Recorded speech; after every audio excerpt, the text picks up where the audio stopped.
The Jake Asman Show will begin shortly. Thanks to all these great Patreon members who help support the show.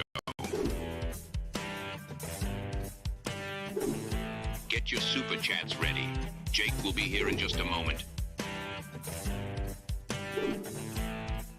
If you love the New York Jets, this is the place to be.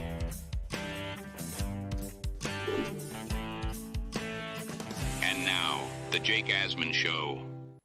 Wait till you hear what Rex Ryan had to say about the Jets making the all-in move for Davante Adams. Plus, we have news about who the starting quarterback will be for the Steelers on Sunday, and the latest on Mike Williams. Boy Green joins us in his weekly spot on the show. It is the Jake Asman Show, and it starts right now. Man, our Jets are primed for a historic season.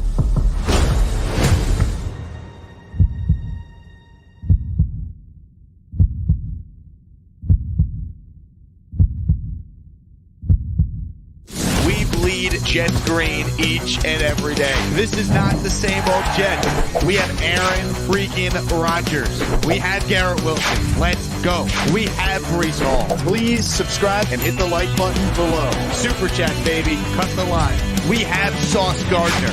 We have Quinnen Williams. The Jets bandwagon is loaded. Now it's time to talk all things New York Jets. It's the Jake Asman Show. We have a watch party. That's right. This Sunday night, join me and the Asmaniacs at T-Squared Social for the Jets and the Steelers. It will be Aaron Rodgers versus Russell Wilson. Mike Tomlin won't tell you that, but George Pickens asked earlier about putting in extra work with Russell Wilson after practice. He said, well, because this is his first start. So thank you to George Pickens for revealing what we already probably knew was going to happen. Russell Wilson, not Justin Fields, will be the starting quarterback on Sunday for the Steelers. For more on that and everything going on with the New York Jets, we say hello to Boy Green in his weekly spot on the program. Boy Green, how are you, my man? Jake Asman. Want to make sure I got that in for all the people out there that were looking for it. Yeah, Jake, it's awesome, man. And oh man, how beautiful, how picturesque, how cinematic was the Devante Adams, Aaron Rodgers connection in Jets practice. It's beautiful. It's something we have all dreamed of for some time. So to see it on there on the Jake Asman intro video, that's when it's real. That's when it's official. Beautiful. No doubt. Your thoughts off the top here. Russell Wilson likely starting. I mean, Tomlin won't say it, but let's be real. George Pickens, 30 minutes after Tomlin said he won't share publicly who it is, he did yeoman's work with this. So thank you, George. Your thoughts on Russ over Fields? Let's pour one out for Georgie. Thanks, George. I appreciate you, buddy. I think it's great news for the Jets, to be honest with you. We're going to get a rusty Russell Wilson. There's no question about it. He's been dealing with his calf issues since the offseason. He's fully healthy now as they're operating, and they're switching starting. You know, Mike Tomlin's a great coach. Again, he's never had the losing season. Everyone loves trotting that out. Mike Tomlin is an awesome coach, but I think he's making a big mistake. Switching a quarterback when you're winning, leaving it out potentially to have that loss, when the Steelers lose or something bad would happen or Justin Fields plays terrible and they lose, that would have made a lot of sense. But for the Steelers to score more points than they've ever scored this season, last week, and to make the quarterback change, to me, like I said, I think it's a big mistake. Works for me, no question about it. And now we're going to get a Russell Wilson who's nowhere near as mobile as Justin Fields, and I think that's good for business. Yeah, I just can't believe that you would make this switch when you're 4-2. Like, if you remember last year, we all know Tyrod Taylor is a significantly better quarterback than Tommy DeVito. But when Tyrod was healthy enough to start, DeVito kept the job because the Giants were on a 3-game winning streak, and it wasn't until they started to lose when Dable made that change. I mean, I can't remember the last time a team made this type of decision with a winning record. Now, obviously, if it's like, Tom Brady coming back from suspension and the Patriots are 3-1, it's different when you're talking about Brady. But Russell Wilson has been good in several years now. And Fields, well, not great, is playing competently. And to me, the biggest thing that helps the Jets, Justin Fields leads the NFL in first downs picked up with his legs. He leads the NFL in rushing touchdowns out of any quarterback. The Jets' weakness on this defense has been stopping the run. So you're putting a guy who's really mobile that could help your offense on the bench for a guy who's not mobile. So I'm shocked by this decision. I really am. And to your point, what about the mesh point, right? You get a little read op with Justin Fields and Najee Harris or Jalen Warren. They got a very capable RB2 really, I think that could kill the Jets defense. So the fact that they're taking it out is surprising. I'm curious if they do for our listeners that remember this. I'm going back a little bit, but Cordell Stewart / packages where you have Justin Fields still in there for some trick action. I'd be curious if the Pittsburgh Steelers, kind of throw that out there into the universe. That to me would be very interesting. But again, great news for the New York Jets. Either way, Justin Fields, and you gave a lot of really good statistics there. I think he's due. He has 5 touchdowns, 1 pick. He's fumbled 4 times, but apparently hasn't lost many of them. For me, the key is that Justin Fields at some point will be the turnover monster. And the Steelers have done a wonderful job putting lipstick on him, but I think eventually he is going to cough up a lot of those turnovers as well. I think the whole thing for the Jets, as you look into this matchup, can they get a 2-score lead, right? Because I don't think the Steelers are built to come back from that. They play a gritty, low-scoring type of game. They got a chance because of their defense, because of their running game. But if the Jets could go up 2 scores on them, similar to kind of the game plan they used against New England in that Thursday night, I don't care if it's Rusty Russell Wilson or Justin Fields. They're not built to come back if the Jets could get up by 10 or more. Yeah, that's what I'm going to say. Let's draw a line in the sand and say, how many points do we got to score? And Pittsburgh just simply can't match. And that's, to me, what you have when you add Devante Adams and you have Aaron Rodgers and you have Garrett Wilson and Breece Hall and all this talent. That's, to me, you put it on the shelf that's too high, and they're going, I can't reach.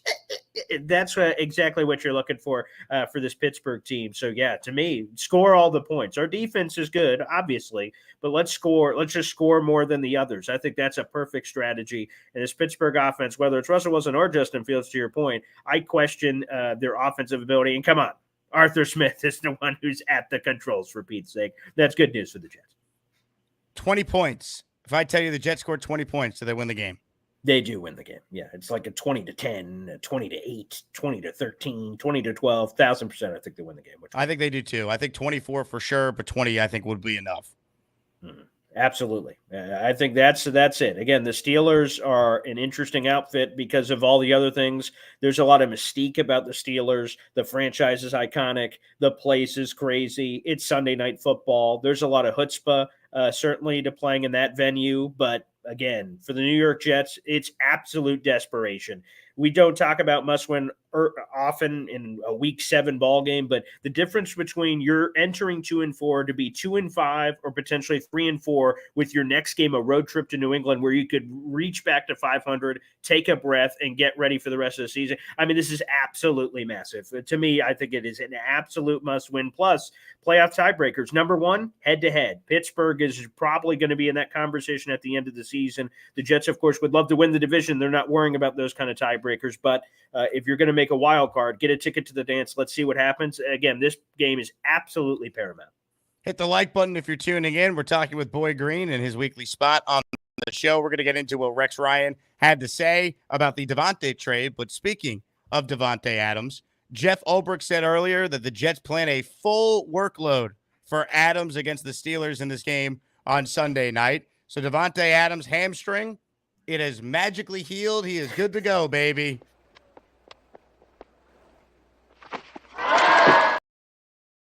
Let's go. He's going to be out there. We saw the practice highlight in the input and the intro that Gator made at the top of Rodgers throwing to Davante a touchdown in practice. Now we'll see the real thing on Sunday. What are your expectations for Adams in this game? I mean, are you expecting a monster Davante game on Sunday night in front of the whole world?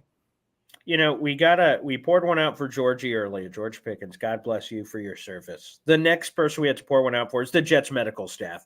Because if you really look at it, the Raiders were unable to solve his hamstring issues, and he shows up to the Jets and immediately being fixed. Amazing. They're going to have a line out the door in terms of their medical miracles that they've been able to do, which is, I can hear my father in the background saying, shut up. He is he is really angry that Devante Adams apparently had a secret no injury that didn't happen or did happen, but that's neither here nor there. But yeah, for me, in terms of what am I expecting, maybe my expectations are going to be too high. But I think if for our betting world, Jake, I know you got a lot of juicy sponsors. The anytime touchdown for Davante Adams seems as close to a lock. What better way to indoctrinate yourself onto the New York Jets and getting your boy a touchdown immediately. I don't know what the odds are on that, but I think Davante Adams is at least getting a touchdown, and I think he's just going to get a lot of work. I think that preordained chemistry that's been there since the very beginning is going to be evident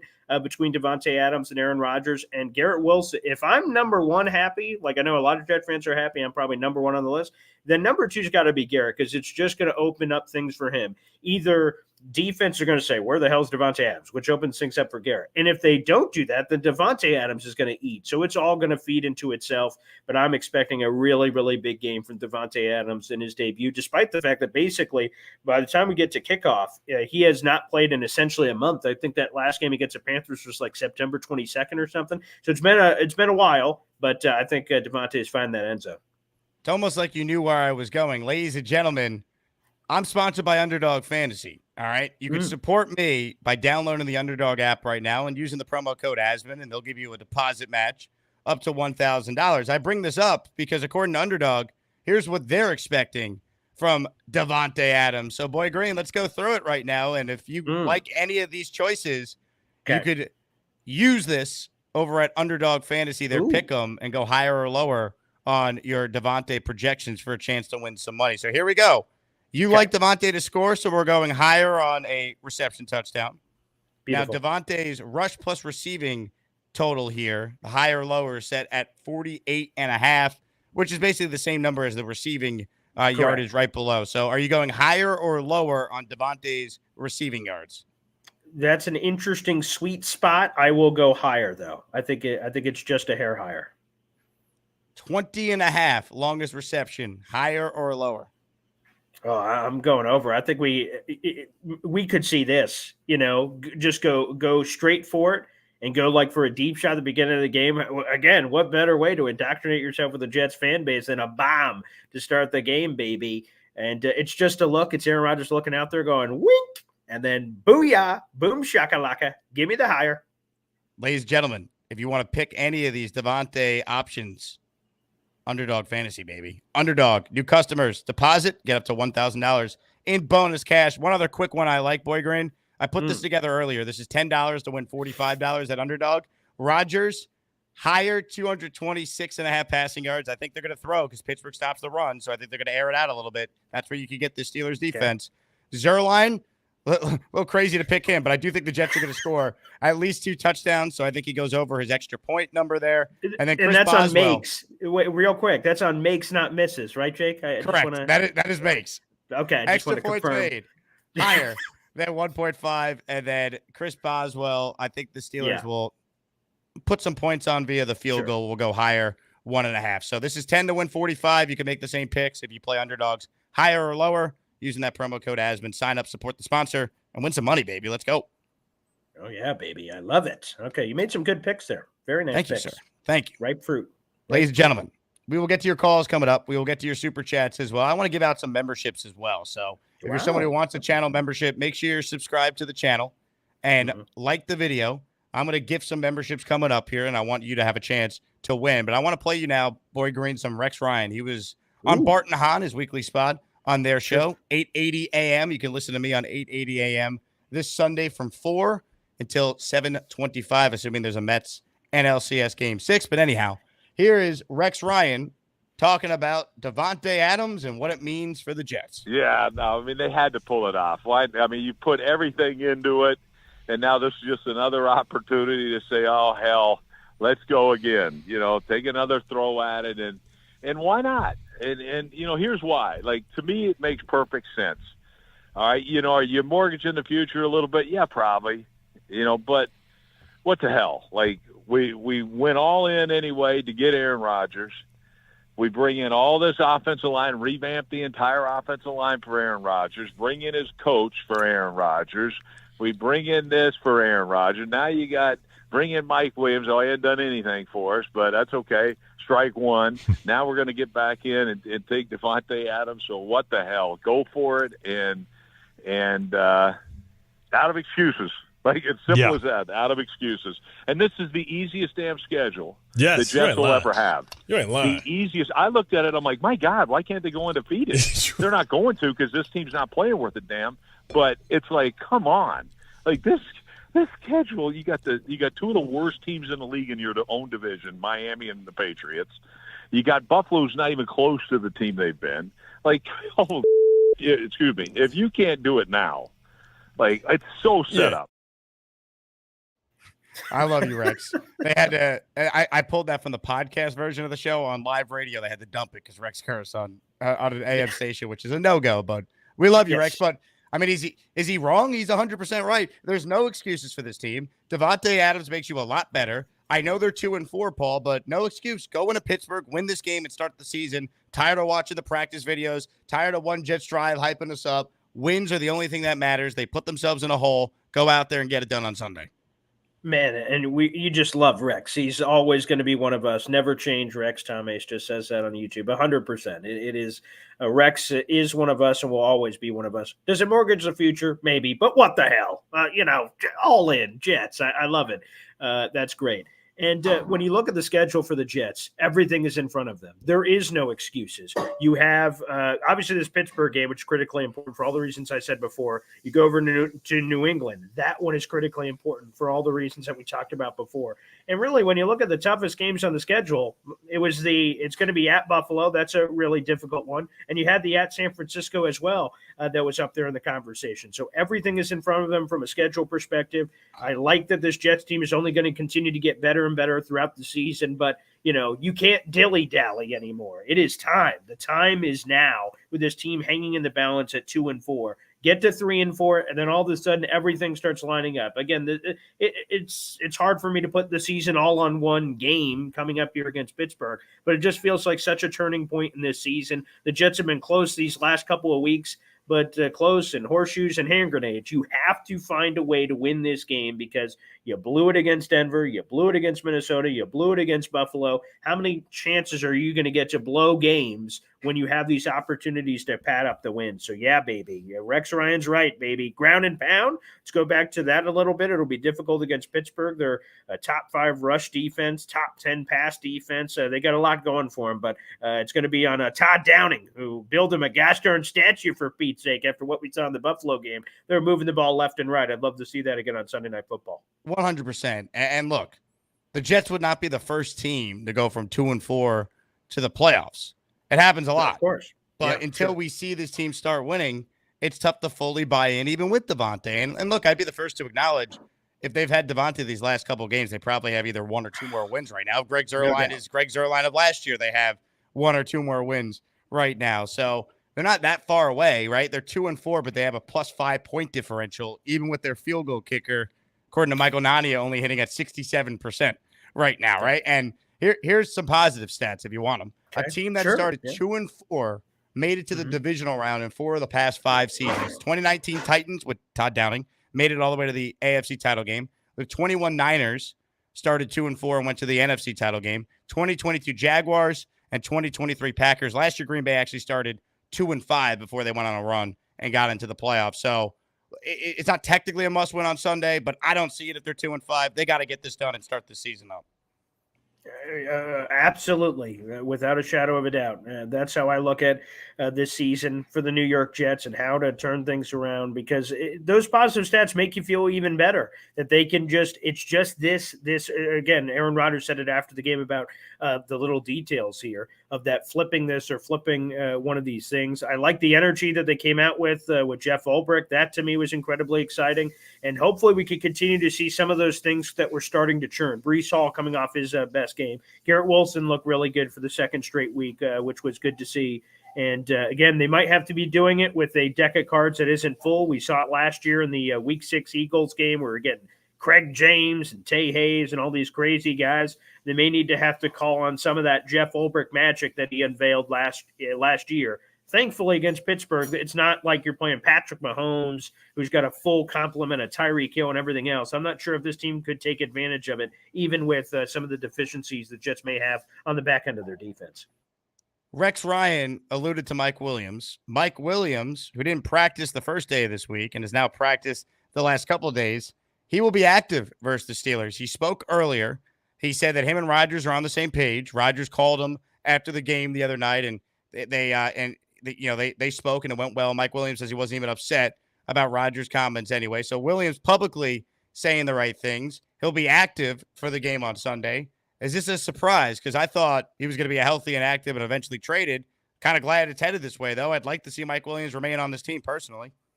Of course, this is a win now season. And Jake, I think you said it well on Twitter. I read your tweet and went, and it did some head nods. That's probably the normal reaction when Jake Asman tweets out into the universe. So I come up, no, wow, yeah, okay, I'm all about it.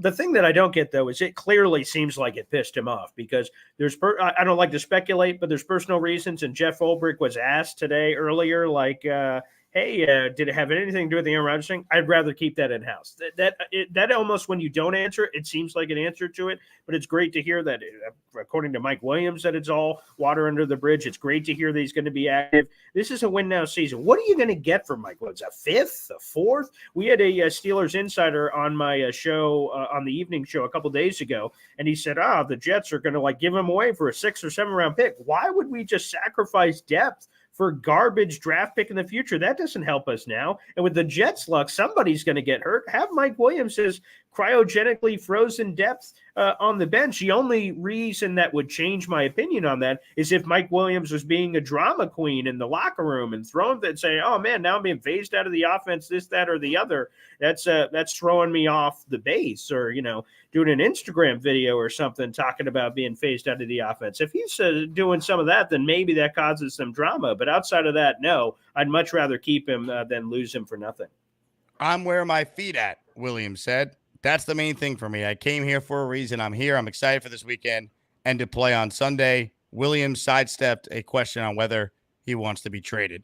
I think deep down he would like to go somewhere where he would play more, but the trade deadline's not for 3 more weeks. So I don't see the harm in the Jets holding on to the guy, because the inner Jet fan in me is now worried. Of course they get Davante. Now watch Garrett or Lazard get hurt, and then you're going to need Mike Williams. You trade Mike Williams. Xavier Gibson's now starting at 11 personnel. No, thank you.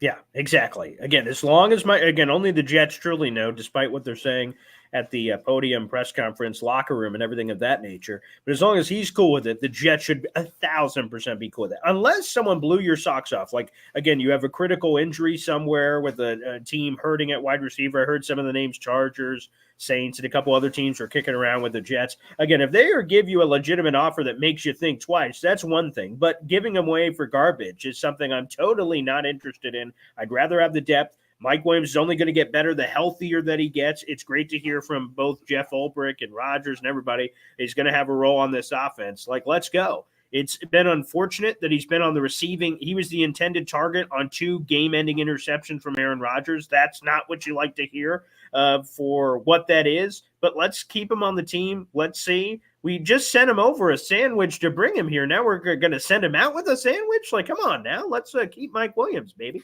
Come on now.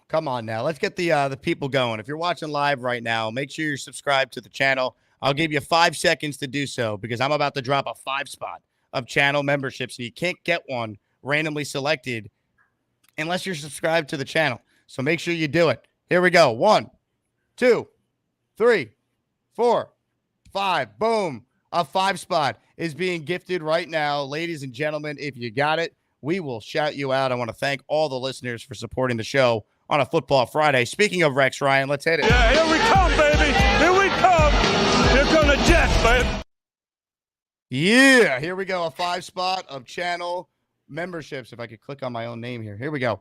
The following 5 listeners are now as maniacs: Rich Tulato, Joe the Jet, Wesley Thompson, Ghost, and Tenacious S. If you want a membership, click on my name in the live chat, turn on gift receipts, subscribe to the channel, like the video, and pay it forward. It's just $5 to gift your fellow Asmaniac a channel membership. More items I want to get into, specifically with something that Rex Ryan said on the radio in this weekly spot with Bart and Hahn. Here's Rex talking about the idea of using Olu Fashanu as an extra blocker to negate the Steelers' pass rush. Yeah, I think that's a great move, and bring in the extra tackle, and because our tight ends don't block anyway, so what the hell, bring him in. He ought to be starting anyway. I don't understand that. You don't draft a guy that high and him not starting.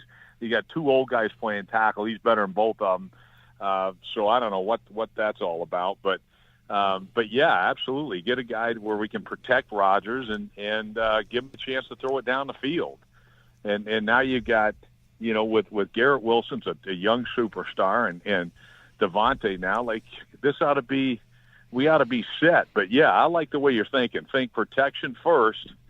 And then, because quite honestly, this offense is a little outdated. This is like a West Coast passing attack, right? They go 2x2, throw opposite the back. Boy, that's brilliant. 3x1. Okay, X is going to run, individual. Okay, individual. Yeah, he's going to run individual versus single high. You're going to go back to the 3-man slide. Be alert for all slant, or 2 runs a seam route. 1's going to run a smash or fade, and 3's going to run a high option. Get the hell out of here. It's the same offense every day, and I'm tired of seeing it. Yeah. And if I'm seeing it, every team in the league you're defending is seeing it, and you wonder what's wrong with this team. Well, that's one of the reasons.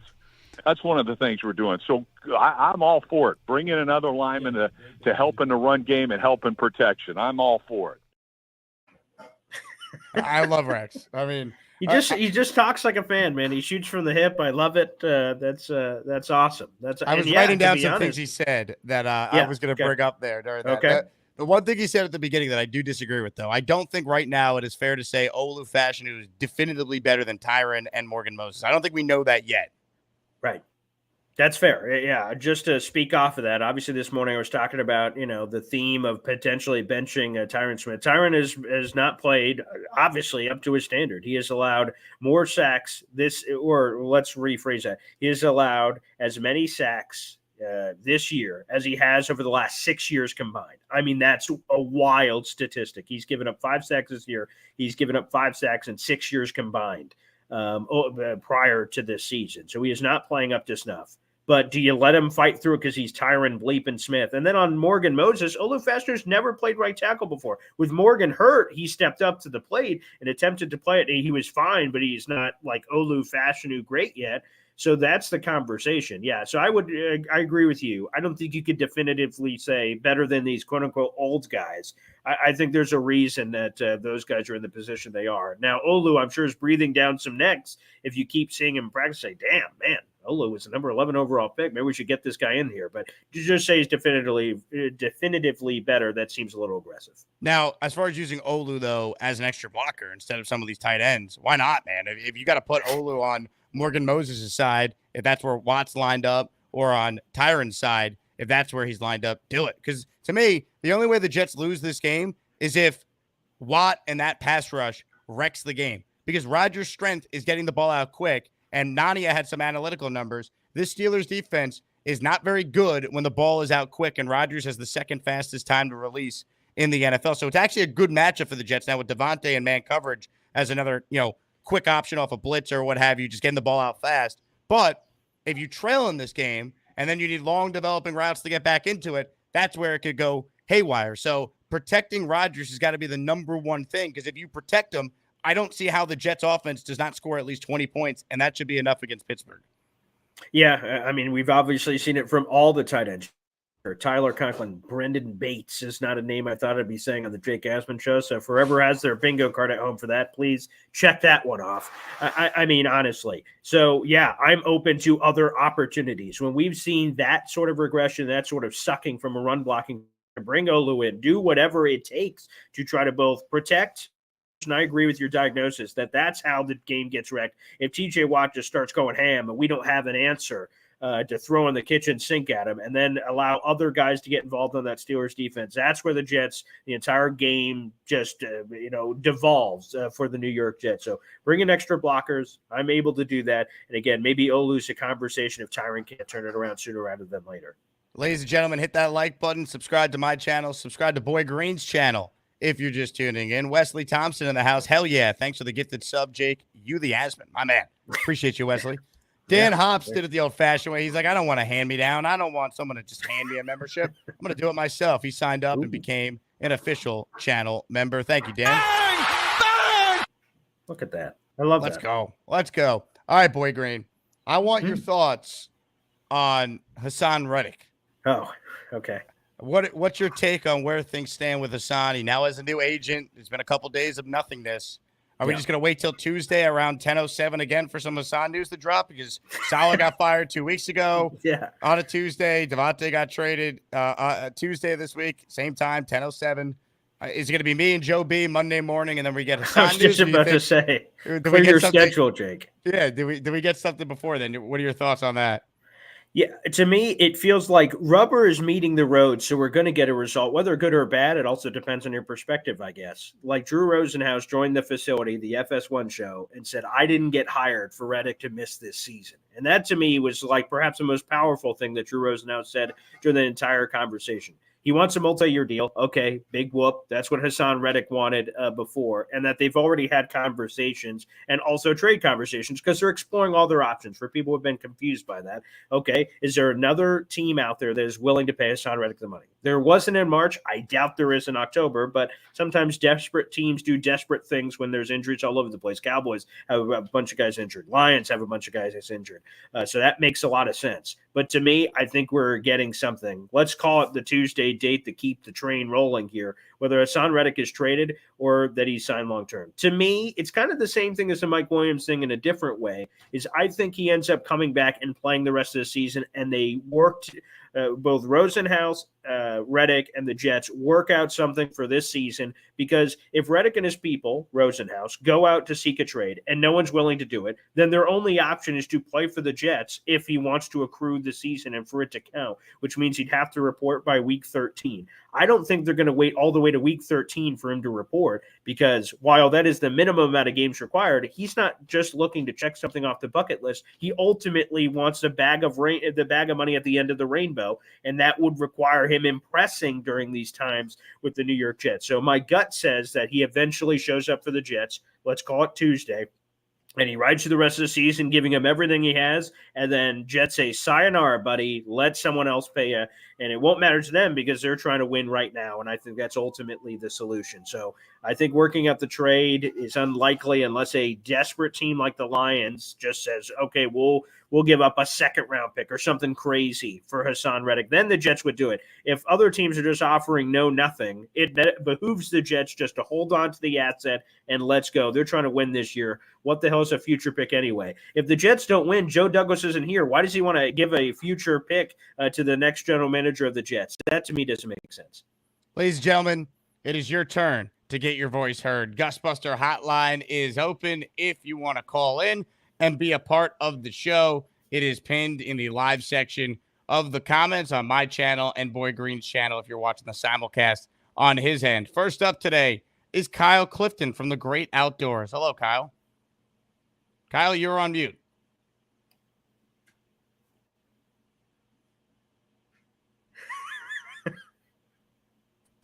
Struggling. Ah, there we go. You guys put me on just as I was loading her in for soccer. You're getting an insight into the domestic bliss of Kyle Clifton here. Oh, wow. Great. So, yeah, I mean, Rex, optimism, winnable schedule, right? Mm-hmm. I mean, I don't see it, but, like, they're winnable games, right? But we got to show up and show out, and we haven't done it so far. The talent is empirically there. Talking about Reddick, there's no way that guy's getting traded. Like, you're not going to trade him to an AFC contender, right, that you're competing with, and you're not going to trade him to an NFC team because it becomes a second-round pick. Like, he's here. Like, there's no doubt about it. If he wants to play, he's playing for the Jets. I tend to agree that they're not going to be able to trade him for anything, so he's going to eventually have to play for them. No, I mean, if you got a second-round pick this year, which would be kudos to Joe Douglas if you were able to do that, then you do it. But it's not, no one's going to give you that. So, yeah, Kyle, I agree. I think only, again, pure desperation. The Lions saying they're all in and not having Aiden Hudson for the rest of the year, and they're like, sure, we'll give you 2. And the Jets would be willing to give it up because they have to give up a third anyway. So if they can bump it up a year basically and get a 2 and know they're losing the 2 later, then that's as fair of a deal as you could possibly get. But to be honest, that feels unrealistic. And it's an awful shame because they need each other like no one's business. Yeah, absolutely they do. Yeah. All right, guys. Thanks again. Ladies and gentlemen, Kyle Clifton doing his thing. Hard at work. Out of breath. Soccer practice. Yeah, no, and he was fumbling with it, getting the 2-minute drill. We're like, all right, unmute. Boop, boop, boop, boop, boop, boop. Yeah, we're getting some troubles there. Yeah. Ladies and gentlemen, Edward Ziff on the Boy Green channel with a super chat. Trading Reddick to the NFC will result in a second pick. Yeah, I mean, that's why I don't think it's realistic for Reddick to be traded. Jake, this is the thing I haven't understood about this. So shout out to EC for the super chat here. When the Eagles said, hey, by the way, there's one more thing we want to include in this Reddick trade. And the Jets are like, yeah, sure, what's up? Hey, if for some reason, we have no idea why this would happen, that you would want to trade him after we trade him to you. If you trade him to the MC, automatically a second-round pick. And the Jets went, oh, well, okay, works for us. Like, wouldn't that be a massive red flag? Why in God's green earth would you include that? Are you foreseeing any issues? No. I'm just in case. Let's throw that in there. Isn't that, like, crazy that the Jets like accepted that but like didn't think twice about it? Like, we don't know their side of the story. This is just becoming they've obviously known that this was a clause since they traded it. We're only learning about it now because Josine Anderson tweeted it out to public information, but to me that's bonkers. Yeah, 100%. I found it odd too. I've never heard of that in like No. a previous deal. Maybe there's more of that than we think in these trades, but we never hear about it because you never have a situation as weird as Reddick's situation. That's true because of the Brett Favre thing, obviously. They said something, if the Jets would have sent him to the Vikings, immediately they had to give him like 10 first-round picks or something wild, whatever it was. So, yeah, maybe you're right. It is in there, and it's more common. I'm going to have to speak with some agents or something and see if we could get an answer on that. We just never hear about it because, Haason Reddick situations never happen, I guess. Yeah, you're probably right, Jake. That's a good point. Michael Duramo is an Asmaniac for 6 months. He's using his free super chat you get every month when you're an Asmaniac. All Reddick had to do was show up and show out, and he would have gotten his bag this offseason, cost himself millions. Yeah, ego got in the way, man. I mean, or like, there's no explanation for a guy who, yes, was underpaid relative to his production. But if he played ball with the Jets, he would have gotten a raise for this year, the guarantee to be a free agent in the offseason, would have had a chance to still play on a very good defense, put up numbers, and then get paid maybe by the Jets, but certainly by somebody that needs a pass rusher. He wants the Neil Hunter money. Well, guess what? Daniil Hunter was a free agent. Haason Reddick's under contract. That's the difference. Yeah, that's the thing that I don't get. It's hard to bet on things. We just talked about sports betting because you don't know, because obviously there's some level of risk. Even if we think something is going to happen, it doesn't mean it will. But if there is any safe bet in the universe, Haason Reddick on this defense, with this staff, with this talent around, felt like as close to a lock as you could get as someone that was, to the words you just used, put up numbers to make it happen. And he would have been perhaps a defensive player of the year kind of player, potentially, for that to happen. But that's why with this bet of him holding out and trying for the maybe 1% chance that perhaps the Jets would have given him the multi-year deal, I just don't get the risk versus reward with that situation. To your point, Jake, maybe it is just ego at the end of the day.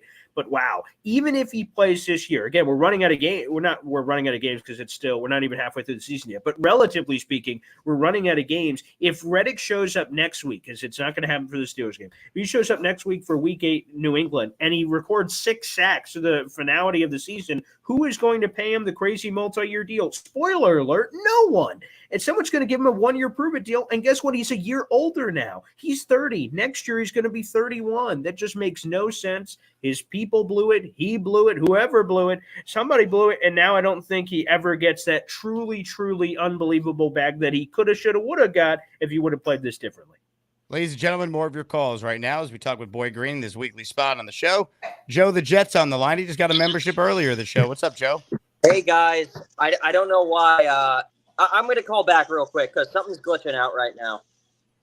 Joe the Jet, you stay right there. I'm going to play you out with this, all right? You let me know when you're ready. I guess you're ready. All right.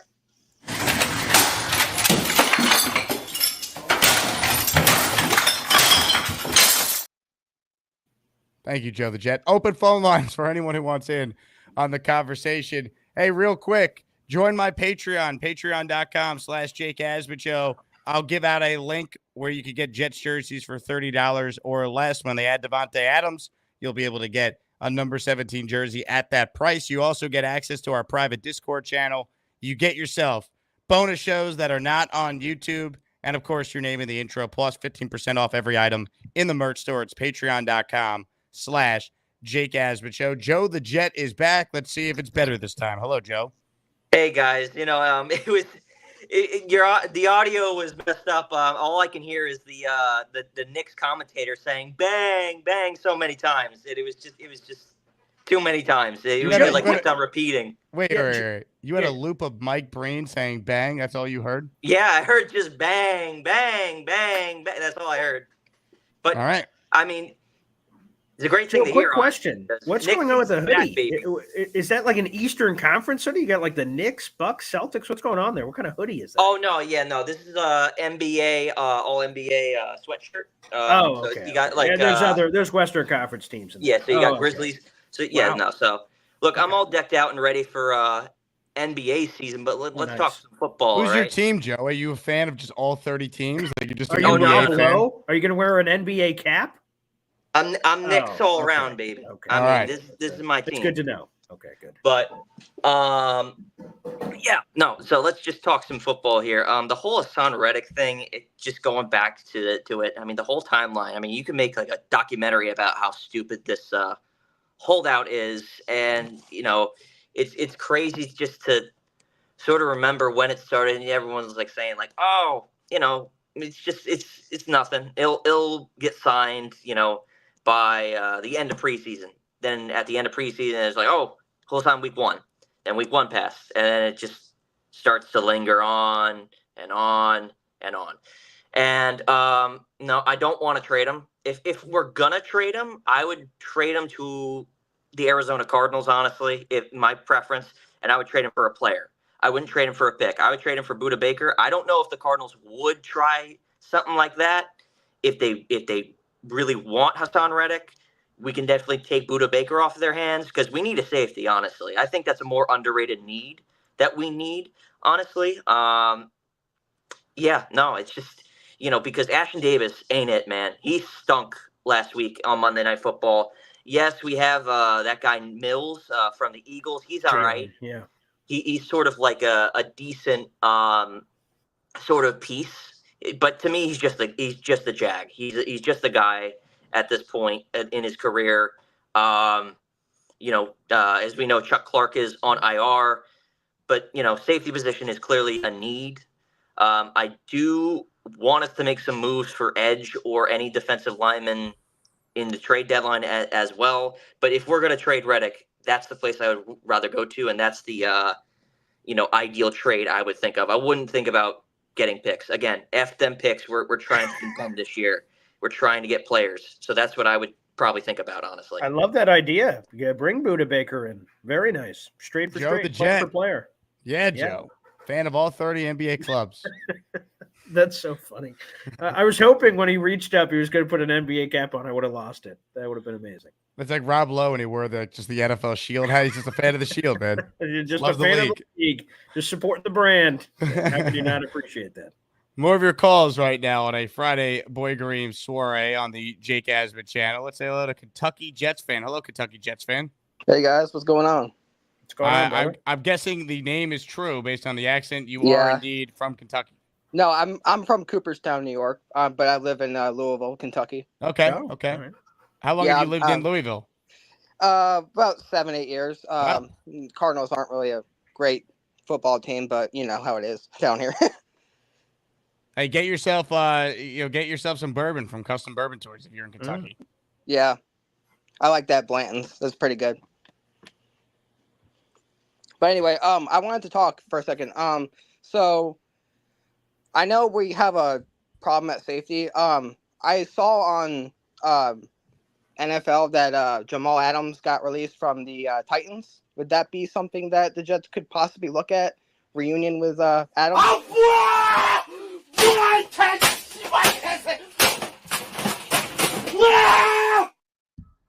No. Boy Green, your thoughts? No, God, no. What? Thanks to the God- call, Kentucky Jet fan. I appreciate Come it. on, man. What the? Like, again, do we need safety help? Yeah, Chuck Clarkson IR. And Ashton Davis, good Lord have mercy. Again, he was blessed by the Father, Son, and the Holy Ghost on Monday Night Football, for God's sakes. That looked awful. But we need answers. But not that answer. That's hell. He's not a safety anyway. They were playing him at linebacker because he can't do any. He's not mobile. He can't. He was never good in coverage, but he's now just. I mean, he's the worst. And also, but could he help against the run? Here's Jamal Adams against the run last season and the beginning of this year on tape, courtesy of Michael Nania putting this together. He stinks. He's not any good. He shies away from contact. He's no longer fast. He doesn't play with that style of violence that made him an all-pro with the Jets in his first year in Seattle. I mean, the way he plays, it takes a toll on his body. He's not the same guy. He's like, the equivalent is like how Bob Sanders was with the Colts. He was great, then he fell off. That's now Jamal. Jamal's terrible. So he's also a bad guy. So I'm good. And man, talk about the confidence. So he asked the Tennessee Titans for his release. He's like, I'm not getting enough playing time. Like, wow, okay, I guess. Man, to have some chutzpah to say that's interesting for sure. But no, I mean, and it's funny that we joked about Jamal Adams. This one. Just watch this one. This is great. Yeah, let me see. Nice tackle, Jamal. Nice play. Oh God! And he's asking for his own release. Yeah, I think I want to go somewhere. I want to take my talent somewhere else. Oh, do you? Okay, you're cut. Yeah. So we used to joke that Jamal Adams was a linebacker, and the fact that he actually did play linebacker for Tennessee, a couple of these places in Seattle, that's hilarious. Absolutely, he's not any good. Definitely not. No, thank you, Jamal. No. Thanks for the question, though. Yeah, no, good question. I have nothing. Yeah. Nothing to say positive about Jamal at this point. Anyway, more of your calls right now. Ladies and gentlemen, Gary is next today. Hello, Gary. I'm not going to be here to defend Jamal Adams. I haven't watched him play in depth since he left the Jets. But to just take 3 plays and say, he sucks, look at these 3. I mean, you can do that to literally any player that's ever played in the NFL. And that was my point. I said you could take Canelo's performance. And I can show you 50 things he did wrong. It's just an absolutely low-grade, low-intelligence, moronic thing to do. Is say, look, he can't play. Here's 3 plays. It's like Gary, he got benched. I'm not saying he's good. I'm saying he's bad because of these 3 plays. I can show you 3 plays. It's an example of how Gary. Yeah, it's a moronic one. Gary. It's as dumb as saying I would rather pay Adams $11 million than Cooper $800,000. It's like, you don't actually think that. That's ridiculous. It's a troll call. You're not even good. You're not even good. No, it is. It is. You're trolling, Gary. You're better than this. Okay. No. You're better than this. Yeah. When you say things that you don't believe, like Adams is worth an order of magnitude. So are you arguing more than Amari Cooper? Are you arguing? You don't believe what you're saying. You're just saying. I muted you for a second. Are you arguing for Jamal Adams to be signed by the Jets? Is that what you're saying? The first thing I said is I'm not arguing for Jamal Adams. Sounds like you are, though. That's what I'm saying. Because you don't. Do you think Jamal Adams is good? He was with the Jets. I'm not so sure about. Right. But right now in 2024, I haven't kept my eye. Shut up. Jeez. Do you think in 2024 the Jets should sign Jamal Adams? That's the question we were just discussing. Not what he used to be. We know he used to be very good. They got 2 first-round picks for him. We understand that. Oh, you want me to be okay? I'm not gonna say yes or no. I'd have to watch the tape on him. If you could get him at a very minimal level, it might be worth exploring. But I'm not gonna say yes until I go watch the tape on the guy. Dude, just take an L for once. Knockouts don't matter if you land enough jabs. You can do them. Oh my God, I can't. I gotta watch the tape. No, you don't. He's not any good. Anyone could tell you that's watched him. Anyone who covered him in Seattle. Anyone who watched him in Tennessee. Ask a Titan fan. Go on Twitter. See what they're saying when he had the audacity to request his release. He got benched. Oh my God. It's not even worth yelling at you, Gary. It's like you got to be trolling. There's no way you could actually be this stubborn. Oh, Jamal Adams. I mean, I'd love to get more use out of my Jamal Adams jersey. I mean, that would be wonderful. But yeah, that's why I wanted Tony Adams to wear number 33. It would have been great. That's right. We'll continue the lure for Tony Adams switch from 2-2 to the 3-3. We'd appreciate that. Also, the idea that we just slice together bad plays, and that's what do you think coaches are doing, man? What do you think GMs do? They probably look at more than just a minute and 50 that we just did, but that's how the evaluation is formed. And people who do this stuff for a living are all saying the same thing, that Jamal Adams is not good anymore. Yeah, and from what I understand, I mean, Jake, you were just trying to show a highlight of plays that show how bad that he is. Against the run, specifically. Accentuate, correct, right. Exactly, right. Yeah. God. The chat is having some fun with Gary here. I can see that. Kyle Clifton even paid hard-earned money to say the worst. And we all know what he's talking about. That's funny. Shout out to you, Kyle. Gary had quite the car earlier, too. I mean, we got I missed that one. And that might have been yesterday. I don't know. Okay. It all blurs together. Gary's pissed that Joe Douglas didn't get Amari Cooper because Amari Cooper cost $888,000 versus Davante for $11,000. Then I said, well, Davante is $11 million in cash, but what he paid it, so who cares? His actual cap hit is $3.2 million. So for a $2.4 million difference, I think Devante Adams is a way better player than Amari Cooper. And then Gary, of course, didn't handle being corrected very well. No, I mean, hey, I give credit where credit's due. Woody wrote Buffalo a check. gets him. Yeah, what's that? I'm just saying, like, Woody wrote a check. Like, he's paying the money.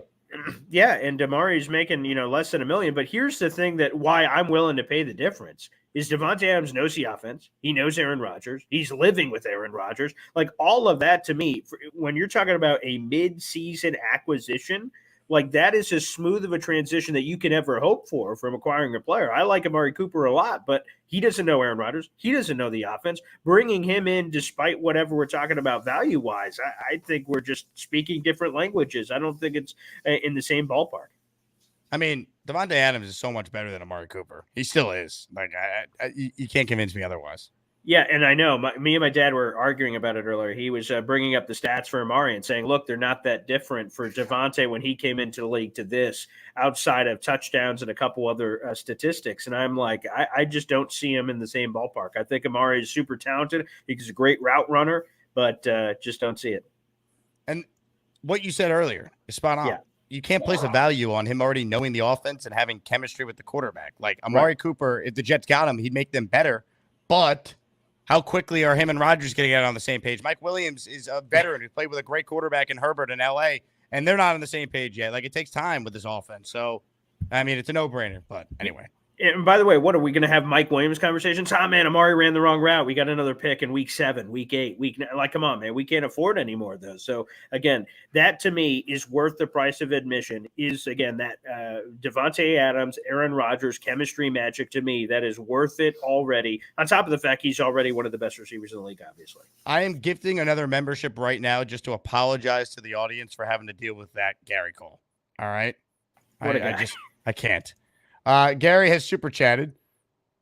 You don't have to watch the tape. You can just listen to what people on the internet say. Jake asks, Gary, you're amazing, bro. Wow. Never change. Never change. Using that for a super chat, no less. Wow.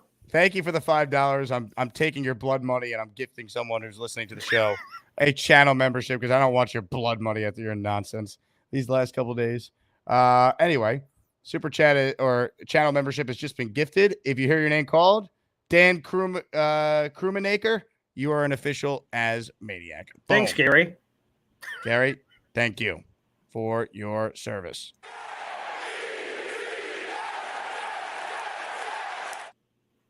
Super chat from the big fella. If I'm Joe Douglas, I am trying to get Dalvin Tomlinson from the Browns. Bring those Bama boys back together. Clemens and Kinlaw need to be benched or gone. That's a great idea for like a big body defensive tackle next to Quinnen. If he's available, I would call and try and get a deal done. Great idea. Yeah, I'd love a biggie. And then if we're in the Browns room, Quentin Jefferson wasn't inactive, man. He had 6 sacks for the Jets last year, giving you some pass rush juice. Again, I'd love the run stuffing, obviously. So Davante Tomlinson would be interesting. I'd be fine with either. And as much of a Michael Clemens defender as I've been, come on, man. It's been hard to watch. And I hope Javon Kinlaw can turn it around too. But, boy, it's been a tough watch. It has been tough. It has been painful. God, they really need a big Quinnen game on Sunday Night Football. They really need it. Especially when you're in the same town and Sexy Dexter Lawrence has 7 sacks this year. He is dominating for that Giants front 7. We need to see the same juice, no question. Gary says, you're welcome, Jake. Thanks, Gary. Ralphie Rocks checks in. Jamal Adams, an option at safety with Clark out? Come on. Rob Bowers, boy. San Francisco University. Did you just tune in? Did Tight you just come end. out and say, you know what, let me just drop it down.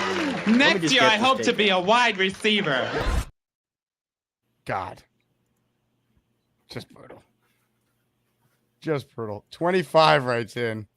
I will take Leonard Williams back at this point. Is he still on the Seahawks? I think so. I think he just signed a new deal. Let me get the Leonard Williams contract in here. I'm pretty sure. Yeah. Well, they're good, so they're not going to trade him. But no, yeah. And he definitely, oh my God. Yeah, he's in the middle of a 3-year, $64.5 million contract. Good Lord have mercy. And he's under contract for the next couple of years. How's he doing this year? What are his stats? Yeah, well, yeah. We got to watch the tape, though, obviously. Oh, right. I don't want to play, Jake. I would be doing a disservice if I just plucked a couple of stats and told you how he was doing. He's got a 1.5 sacks this year, which, again, obviously is inherently unfair, Jake. Yeah, I want to know about his pressures and his body mass and, you know, what he ate for breakfast. We really got to do a deep dive with Gary. Anyway, let's say hello to Edward Ziff, who's next on the Gusbuster hotline. Steady Eddie Ziff, what's up? How you doing, boys? All right, Kiss shirt. Nice, baby. Okay. Yeah, I can't go any lower. Ask Jake why. Dear God, Edward. Wow. No, one time I was on and I didn't have my trousers on. I was still wearing my boxer briefs. Wait, and I'm sorry. What? They caught a glimpse of my red boxer briefs, so it was funny. It was funny for a while. Calling into the show? What the hell? I'm home, man. I worked all day. I'm just chilling. So I got my T-shirt and my underwear on and my socks. I'm just chilling, man. Wait. You had the pants off with the socks on? Listen. Underwear, T-shirt, beer, cold pizza. What the hell? Come on. But you threw socks I'm a on. man's man. Yeah, I guess, but the boy green clock is going off, baby. Yeah, that's it. Anyway, Jamal Adams. My biggest mistake ever was buying 2 Jamal Adams jerseys. Give one to Gary. Christmas. Give one to Gary. I think we should burn them in effigy. I mean, for God's sakes, the way Jamal Adams' career's going, he's going to need them for heat. I mean, come on now. Gonna have to roll them up and use them as kindling, for God's sakes. That guy couldn't even catch a cold these days. What the hell happened to him? I mean, he had a lot of injuries, and I mean, he's acting like when Mark Gastineau went out with Brigitte Nielsen and lost his freaking mind. It's crazy. Yeah. All right, so here's some. Let's talk some football now. Offensive line. Keith Carr sucks. I mean, that's just it, man. He sucks. He hasn't had anybody that he has ever elevated their game, ever. No one has ever elevated their game with Keith Carter. Nobody. That's why he was fired from his last 2 teams. We keep putting these retreads out there. I just don't get it. I really don't get it. And I saw something on YouTube about Aaron Rodgers said 4 words to Davante Adams. What were they? Just catch the ball? Duh. I mean, I don't know. Just catch the ball. Yes, 4 words. I can count, Paulie. Come on, man. No. Yeah, You've been hanging out with your dad, and he's been ripping into you. That's what's going on now. That's true. Throughout this entire show, on every take that he disagrees with, he makes you feel like a 4-year-old. Well, he's saying out loud, moron. And then he's just kind of like, and it's like, I don't know if that's been coming over the mic, but like that's happened several ask your times. Ask your dad if the Jets are 2-4 because Aaron Rodgers missed 2 days of paddless practice in June. Oh my God! The reason he did that trip to Egypt was there was some celestial event going on that had to do with the alignment of the Sphinx and all the things, and it only happens like very rarely, like super very rarely. It was on his bucket list. I mean, he did all the preseason. He did all the involuntary things. Two freaking days. Come on. Edward, for a once in a lifetime opportunity to see something that was on his bucket list, and believe me, going to Egypt is not the reason why Greg Zuerlein cost us 2 games.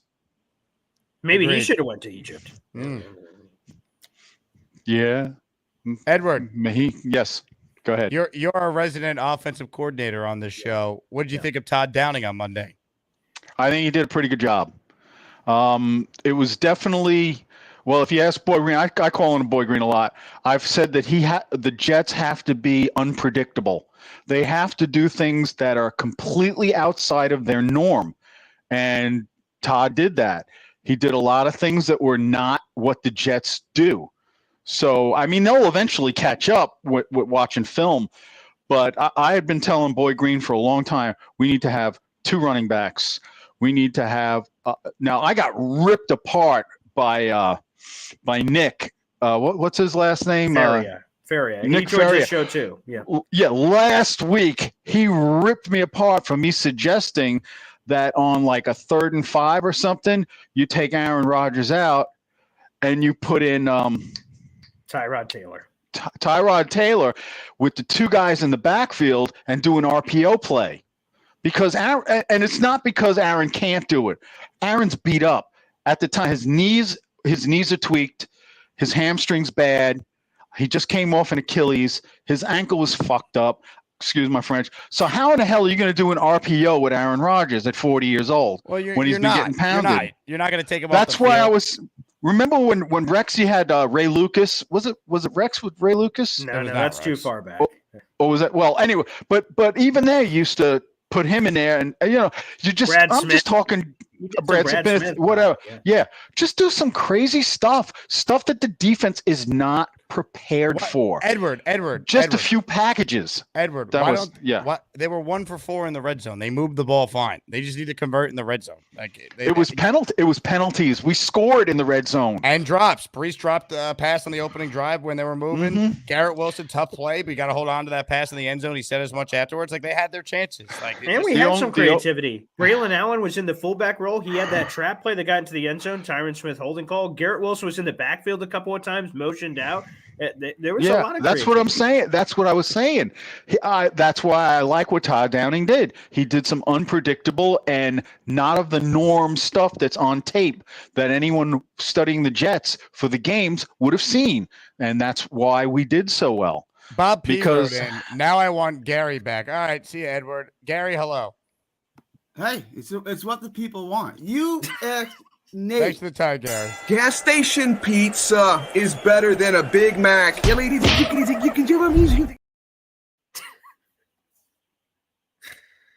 Edward back? He's gone. All right, well, good call from Edward. Boy Green, I know you got to go, so excellent job out of you. Thanks for joining the show. What a show. What a show. That buffet platter was delicious. Jake, as always, it's awesome being on this show, man. So keep killing it, man. Where can people find you if they don't already know, Boy Green? Hey, come on, baby. Easy peasy lemon squeezy, baby. Boy Green 25, BOY, Green the Color 25 on all the social medias and, of course, every day live at 7:30 in the morning. It's Boy Green Daily, which is Guatemalan for the Jake Asman pregame show. And that's what we do, baby. So enjoy it and let's ride. Ladies and gentlemen, the great Boy Green. I'm going to lose my gosh darn bananas. Always enjoy Paul's presence on the show. Open phone lines if you want in on the conversation. Click the like button. Subscribe to the channel if you haven't already. 25 says, forget Tyrod Taylor. Forget Tyrod if Rodgers is in. How about Wildcat? I don't mind this, down the line if you're trying to, catch a team off guard. I don't think we need to really try and reinvent the wheel with gadget plays on Sunday. You have Aaron Rodgers, Devante Adams, Garrett Wilson, Breece Hall, Braylon Allen. Score points. They moved the ball well against Buffalo. They had 400 yards of offense. They had 2 100-yard wide receivers. They had a 100-yard rusher. Braylon Allen should have had a touchdown on a creative play call where he was the fullback and they faked like they were going to toss it to Breece and the defense went that way. I don't think we need to really do anything crazy to win this game. Score 2 touchdowns, kick 2 field goals. I think that's enough for the Jets to win. Really, score 3 touchdowns, and I feel like they're definitely going to win. I just don't see Pittsburgh putting up more than 16 points in this game, 17 points. Get the 20, and they should win. But really, trust Aaron Rodgers and his chemistry with Davante, and now Garrett, and Breece playing well, and let's just get a W.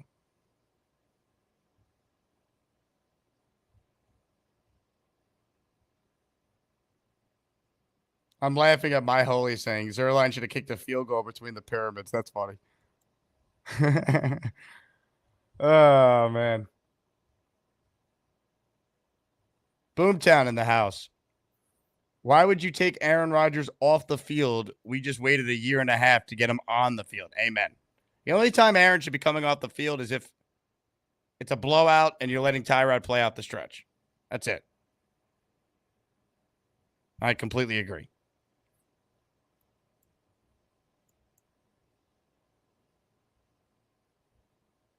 Mike, the stat guy, can we get some turnovers for once? Well, they did against the Vikings, and they didn't do enough with it.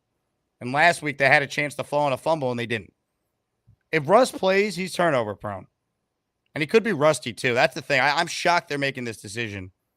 when they're 4-2. DMar says they're not starting Wilson. Tomlin's playing head games. Let's get serious. I don't think so. Tomlin didn't say he was starting Russell Wilson. George Pickens did. George Pickens, when speaking with reporters today, said he's been putting in extra work with Russell Wilson after practice more than usual because this is his first start. He spilled the beans 30 minutes after Tomlin said he wasn't going to announce who was starting publicly. That's what happened here. 25 writes in with a super chat. Look at any O-line film. Could the issue be scheme? I think the issue is this guy's not playing to their potential, man. I mean, Tyron Smith was a second-team All-Pro last year. I understand he's an older player, but it shouldn't fall off this quick. I'm not saying the Jets have great offensive line coaching. I mean, I'm not trying to argue that, but it should be better. And at times it has been better. Like, it feels like it's a lot worse, I feel like, than it actually is, because when Rodgers does get hit, they're like vicious hits, you know? So I feel like our perception is worse. But if you actually look at like where the Jets rank, they don't grade out terribly. Tyron Smith, though, has allowed 16 pressures. The next closest of any of the starters is 9. Think about that.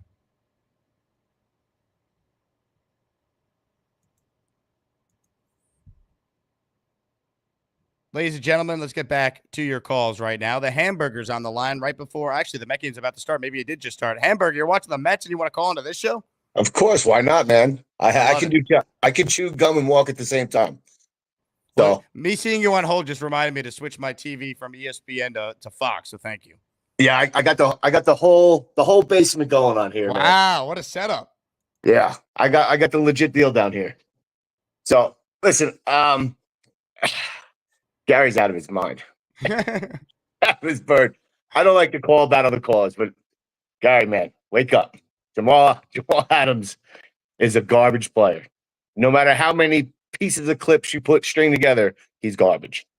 Listen, I'm looking. You know, the more I look at it, I think Wilson's going to start, and I think that really does. It really helps us out. He's definitely turnover prone. We saw that when we played him in Denver. He likes to run with the ball out of his hand. We're good at swatting it out. Do you know anything about this kid Fishker, the tight end? Is he any good? Can he block at least? He's just a guy. I mean, he's better than Brendan Bates, but he's just a guy. I mean, I remember seeing him on Dolphins, right? Well, he was also with Tennessee with Downing and Carter, so they know him, they trust him. So I wouldn't expect much. He's going to be a third tight end in some blocking packages. That's about it. Yeah. And about the run pass option with bringing, I want Aaron on the field all the time. The biggest change that we had last week was pre-snap motion, and something that Aaron doesn't like that much, but he agreed that it helped them a lot last week. So I think you see a lot more of that this week. And I don't think they're going to stack the box as much on us, because you stack the box, you're leaving it open for Davante to really be able to pick apart. You know what I mean? So I look for the offense to be pretty good this week. And I like I said, I'm sticking with my oh, come on, get him. All right. I'm sticking with my call it 24-10. Jets take it 24-10, and we'll be all right. We'll be all right. I still have some faith. Chris wants to know, does the Hamburger have a brother named Hot Dog? I do not. I do not have a brother named Hot Dog. I do not. Unfortunately, I do not. But my name Hamburger comes back from the late 1800s, where great-grandfather Junior worked on a dock over in Hamburg, Germany, where he used to trade spices with a Russian shipper. So for whatever that's worth, take it. How about that? All right. Well, Hamburger, good luck to your Mets. Excellent call. That play by Marte, I think it was him and Wright. What are you doing, dude? You got to catch the ball. Can't give the Dodgers extra outs. Anyway, let's get to more of your calls. But first, this is a significant super chat here, if true. Oscar the Grouch is reporting that Charles Gorman has a girlfriend, and that's why he hasn't been around as much. Is this true, Oscar? Do we have how do we know this is accurate? Where are you getting your information from?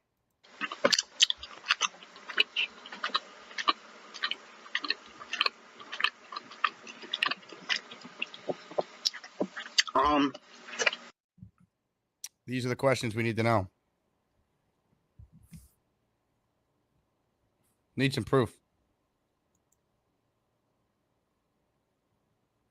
Just win Jets writes in. Myles Garrett or Max Crosby if Reddick is traded? You're asking who I think the Jets should get? They're not going to be able to get either.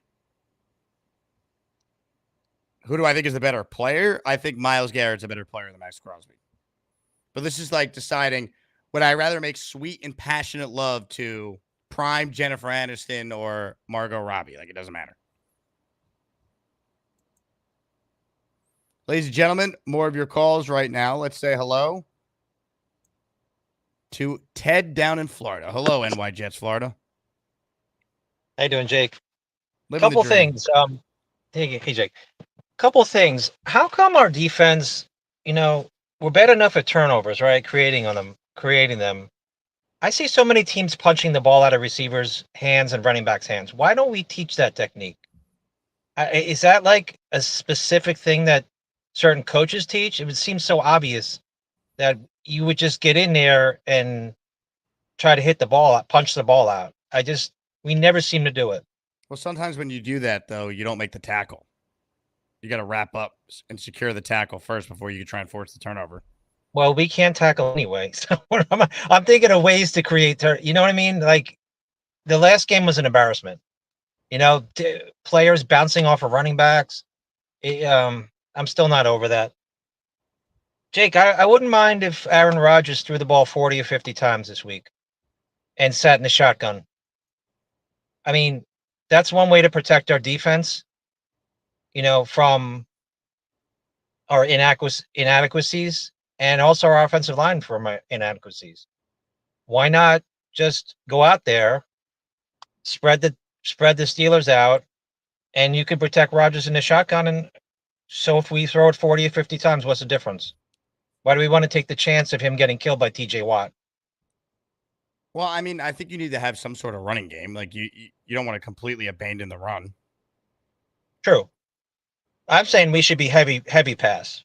I think they should lean on the pass this week too, because if you look at the numbers, Steelers are good against the run and they're susceptible against the pass. So I'm going right at them over the middle of the field where they're weak. Gotcha. That's all I got, Jake. Just a quiet day. The only other thing I want to bring up is people keep bringing up the fact that the Jets defense is good or will rank second in some statistic. But you got to remember, we played Bo Nix and Will Levis. I mean, you're talking about two of the worst quarterbacks in the league. Correct. But they played Allen in the second half pretty well. They just had a brutal first half. This defense is not as good as the last 2 years, but a lot of that has to do with the personnel. They didn't have any injuries the last 2 years. Now look at their D-line this year versus the D-line last year. Not having Jermaine, not having Reddick, not having Mosley, not having Carter now, like not having Reed this week. Like they're dealing with more injuries this year than they've had the last 2 years combined on defense. No, I agree with that. I just think somehow we have to be much more stout on the defensive line. And I'll be honest with you, I'd rather start every rookie we got on the defensive line and see what we have, as opposed to keeping the status quo. I would rather put every rookie in there and say, keep your gap integrity, and that's it. Michael Clemens can go. Kinlaw can go. They all can just rotate if they want. That's my take, Jake. Ted, appreciate your time as always, man. I want anyone to play that's not Michael Clemens. So, sure. I can't watch Clemens anymore, man. I'm sick of it. Everyone but the Jets acknowledges he's not very good. And he's playing, I think it was 77% of the snaps the other night? More than any other defensive lineman. Are you kidding me?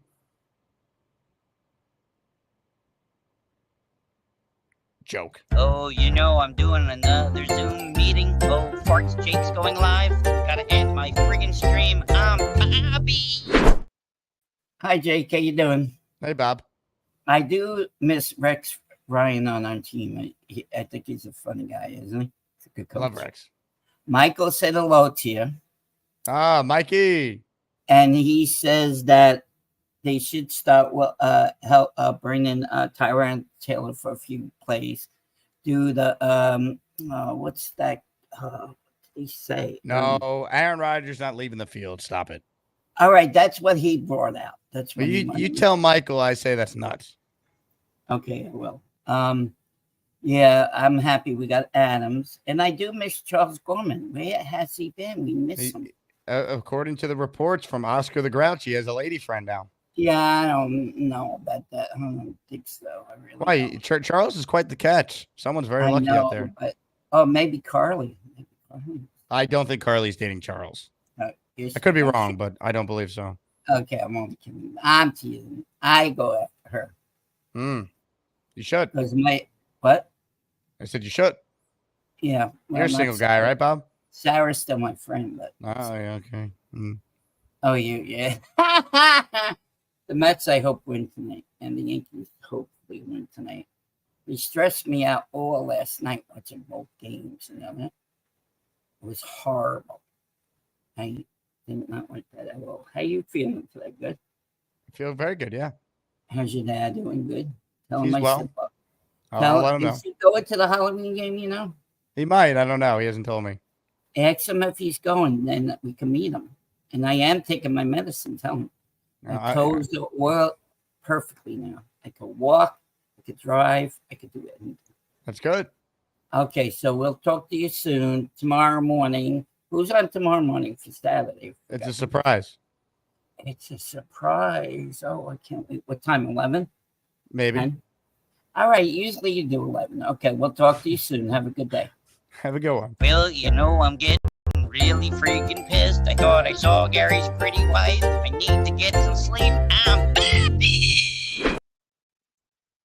Ladies and gentlemen, Bobby Midnight. Let's say hello to Pittsburgh Enemy, who's next. Hello, Pittsburgh Enemy. What's up, Jake? Are you in Pittsburgh? Is that I am in Pittsburgh, yes. I'm with Jen. I'm with a family full of Steelers fans. Yeah, Oh, no. Yep. You guys have won enough. Let us win on Sunday. We need a season. Dude, I'm down here for the victory, my brother. Look, I hope you're right.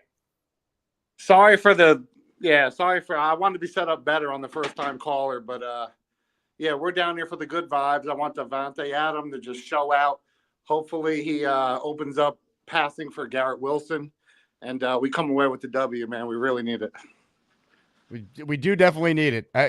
I mean, they win. The vibes around this team are completely different. I'm here for it. We paid a lot of money, and I want to see it. You know what I mean? I got you. Where are you from normally? Kingston, New York, upstate. Gotcha. Upstate. This is not how I wanted my first time call to go. We're in the middle of getting an Uber right now, going to the Pittsburgh Penguins game. But I'm here for it. I said, you know what? I'm calling in. I love it, man. I'm glad you did. This is a great first call with someone on. We need boots on the ground in Pittsburgh. He went in the elevator, so we definitely lost him with the internet there. But good job, Pittsburgh Enemy. I appreciate you. Bring us back a win, all right? I know there's a ton of Jet fans, a ton of Asmaniacs going to the game. If you want to link up with other Jet fans, Pittsburgh Enemy, join my Discord. Go to patreon.com/Jake Asman Show. Get in the Discord. You'll see there's a whole bunch of awesome Jet fans who are making this trip to be at the game.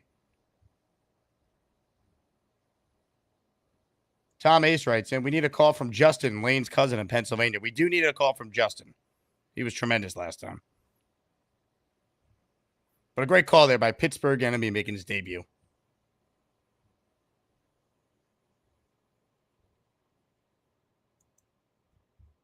Ladies and gentlemen, more of your calls right now. Allison Tuckwab is on the line. The great Allison Tuckwab. Hello, Allison.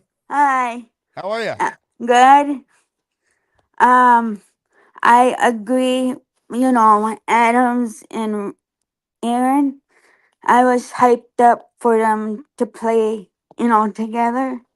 And everyone seems not wanting Adams, they were negative about it, but I was hyped up for them. I'm hyped up, Allison. I'm excited. Yeah. And I'm hoping they can play, through the whole season. And they got the other,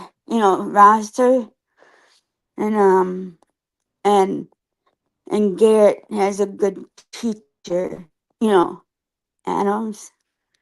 And yeah, I'm pulling for Aaron and Adams. Let's go And Jets, Allison. Let's yeah, go Jets. and Garrett hopefully wants Adams to teach him. I think he All right. does. Yeah. Thank you. Allison, great call. Thanks for making it.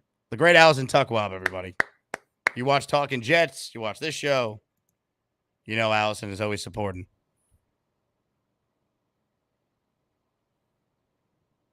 Ladies and gentlemen, if you're just tuning in, subscribe to the channel. We hit over 39K earlier this week. We got a huge watch party on Sunday to bring this fan base together. Watching the Jets get their season back on track.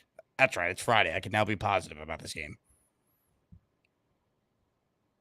Jets Steelers, Sunday Night Football. Party starts at 7. I'm on the radio till 7:25. I will be at T-Squared by like 7:40, 7:45-ish. And then kickoff is at 8:20. We get there at 7. If you want to start drinking, Met game will be on, assuming the Mets win today and there's a game 6.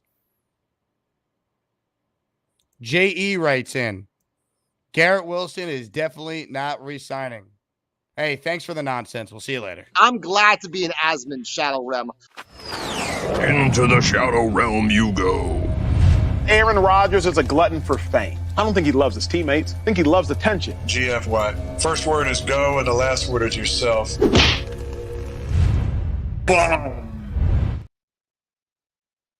Bum. Pete Alonso, not a bum. Huge 3-run shot. And dare I say, maybe his last ever game at Citi Field? Maybe not. Mets up 3-0. Win and get it back to L.A. You got a chance. Dodgers going with a bullpen game in Game 6. You get to Game 7, anything happens. Ladies and gentlemen, more of your calls right now. Tim from Fishland's next. Hey, Tim. Good afternoon, Jake. Good afternoon, Tim. How long do you think till Drew Rosenhaus tells Reddick, listen, bud, you got no choice. You got to play for the Jets. I feel like we could be coming soon to that because he hired him earlier in the week and there's been no news about anything. So that would lead me to believe there's no deal out there for him. Well, like I said, us giving up a second-round pick to send him to an NFC team. So you eliminate 16 teams right there. Okay, and then you eliminate the AFC East because, I think I was telling you the other day, I heard that the Dolphins were interested in him, which makes me laugh because it's like, how the hell are they going to even pay him? Okay, but no, I'm just, like I said, going off my call the other day, I am so tired of seeing Michael Clemens out there. Okay, I really am. He does not do anything. He might be a good special teams D lineman or goal lineman. You know what I mean? Like for depth on that part. But I just don't understand, like you're saying, what the Jets see in him. Every time I see him, he's slow. He doesn't move right. He can't. He wants to play hero ball. He's not in his right positions. And the way this defense works, especially in run fits, you have to be in your gaps and you have to control your gaps. The way it works, 2D tackles take on the double teams up front. That'll make sure the linebackers don't, get up, the guards or the center don't get up on a second level. But in order for that to work, the edges have to set the edge. If they don't set the edge, then you got the C and B gap wide open. Yeah, they've been gashed 100%. And they also need Quentin Williams to be more of a disruptor up front. He said that this week. Yeah. So, you were right. I think that the Jets need to deploy the game plan against New England because Pittsburgh's offensive line's not all that great. And they're down another starter this week. Herbig's Yeah. out. Yeah, so that's going to create confusion just like it happened with the Pats. And then you got Russell Wilson, who's a stone back there now. You got to remember, he came off a calf injury. So I really don't think he's going to be running around like Justin Fields would. I think he's going to be rusty, man. And I think that's an advantage Jets because Fields might not be a great passer, but he can run, and that's a weakness for the Jets. Yeah, well, like I said, we'll see what happens. Hopefully they can, get hot. We can go back to Tampa Bay in 2020 20 when they were at 5-5 and they changed their offense completely around. And what happened? They won out. They won the Super Bowl. Yep. So let's hope that happens. But, one thing that I am positive about, though, is that the fact that we got Devante Adams, though, and he's underneath us, it tells me that Aaron's going to come back next year. Regardless what happens, I don't see, even if we don't make the playoffs, I don't see Woody not bringing Aaron back. He might fire the whole thing, but Aaron's going to come back. I agree. I think Aaron is back with Davante, and I do think chances are Douglas is back too, despite some not wanting to hear that. That's just my guess how it will play out. Listen, we'll see. Listen. I got no gripes with Douglas. Listen, when it comes down to when you draft and when you trade and you pick up free agents, it's kind of like playing a lotto or gambling. Yeah, look, he's obviously made some good moves. There's some brutal moves. I can't. Yeah, I want to relitigate the whole Joe Douglas tenure. We'll see how the rest of the year goes. But I think Rodgers is the quarterback next year with Davante, for sure. They basically each said as much this week.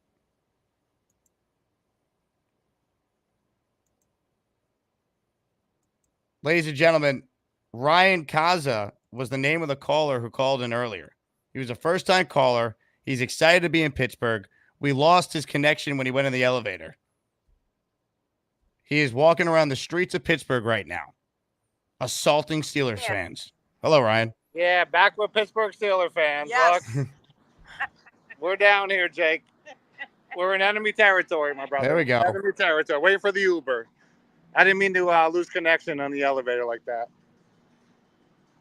You're good, Ryan. Don't worry. We're thrilled to have you in Pittsburgh representing this fan base. Oh, dude, absolutely. We're ready. We're ready. Enemy territory. The whole family's out here repping Pittsburgh except for me. Well, you're going to be the only one happy by Sunday night. Let's hope. It's going to be a great 6 hours back home, my brothers. Great 6 hours back home. We'll see about that. I love it. Ryan. We're due, and they're due to lose. They're starting Russell Wilson. It's a wrap. It's a wrap. Let's go, Ryan. Are you bricked up? Oh, dude, I'm so bricked up. Play the intro. Let's get bricked up. There it is. Well done, Ryan. Johnny Boy's next on the Gusbuster hotline. Hello, Johnny. The fact that you're calling in during a Mets NLCS game is wild to me, but what's up? Bro, I'm watching it here, like literally, like fingers crossed, the whole nine, bro. I'm trying to be quiet because my daughter's asleep right now, but I screamed when that towering of a bomb hit that Alonso just did. But I wanted to get your, I wanted to ask you a question. And when first and foremost, you've been killing with the content, bro. So I appreciate that. And it was dope that you brought in Fireman Ed and him being able to, set the record straight and all that. I thought it was dope. Please do continue to keep letting Fireman Ed rock at MetLife. All my kids, they love the dude, man. So, and what he said about the whole helmet stuff and everything like that, it's the truth, man. I have a picture. My dad has a picture at his house of me when I was young, when I first met Fireman Ed with He Lets You Rock the Helmet and whatnot. So, but now I wanted to ask you in regards to the edge. I know the edge stuff has been really tough in regards for us, right? What about throwing maybe a chance on possibly getting Chase Young and all that? Because I saw he's on the trade block. I just wanted to get your take on what you thought about that. I haven't looked to see what type of year he's having. He's always hurt, though. Let's see. Got to watch the tape and all the Gary nonsense, but let's quick look at how Chase Young is doing in New Orleans. Let's see. 7 games, 1.5 sacks, 10 solo tackles. I mean, he's obviously better than what they have. I don't know if he's a difference maker at this point. Not a bad name. If you want a player on the Saints, though, Johnny, how about they bring back, what's his name? Nathan Shepard's their starting defensive tackle. Bring a big body up front. Marcus writes in, what milestone does Ulbrich need to reach to keep the job next year? Would a playoff appearance be enough, or does he have to win a playoff game too? I think if he made the playoffs, he might get the full-time gig. Because I think Rodgers would be on board. He'd be coming back. He has a good relationship with Brick. I could see that. Now, if they win a playoff game, he's guaranteed to be the next head coach. Remember, This is people say, oh, the interim never has success. Don't ever hire the interim. It's a very unique situation. You have a 2-year window with this quarterback, and very rarely does an interim coach ever have this many games to really prove himself. I mean, Jeff Ulbricht's coaching 12 games here. That's a big deal. So, but I do think if he gets this team to the playoffs, especially now after a 2-4 start, I think he's probably our head coach beyond the season. But we'll see. Jet Buff John is next, and then Raven Hecht. But Raven, put your camera on. I can go to you after John. What's up, John? Hey, Jake. What's up, man? Oh, we got the helmet. This? Yeah, let's go, baby. So this is the original New York Sack Exchange helmet. And, I mean, that's what the Jets got to do. They got to get back to being able to pass rush again. I am bricked up. I think that the Jets looked so much better on Monday Night Football. Even Troy Aikman and Buck were saying how good of a team they actually looked offensively. And I have to give that to Todd Downing and to Ulbrich for putting a really good game plan together. We should have won the game. We all know that. But I am also really, really looking forward to Devante Adams and Aaron Rodgers playing again. We really look at what they've done in the past. I don't know if they'll be that great, but a fraction of that would really put this team in a much better light. 100%. Offensively going forward. Look at Lazard, right? He went from unplayable last year to now he's competent because Rodgers and him are on the same page. Like it's that times 100 with Davante. Even he might not be 2021 Davante. Aaron, I don't think is 2021 Aaron anymore, but they're still more than good enough of being an elite duo in this league with Garrett Wilson also taking a ton of attention on the other side to open things up too.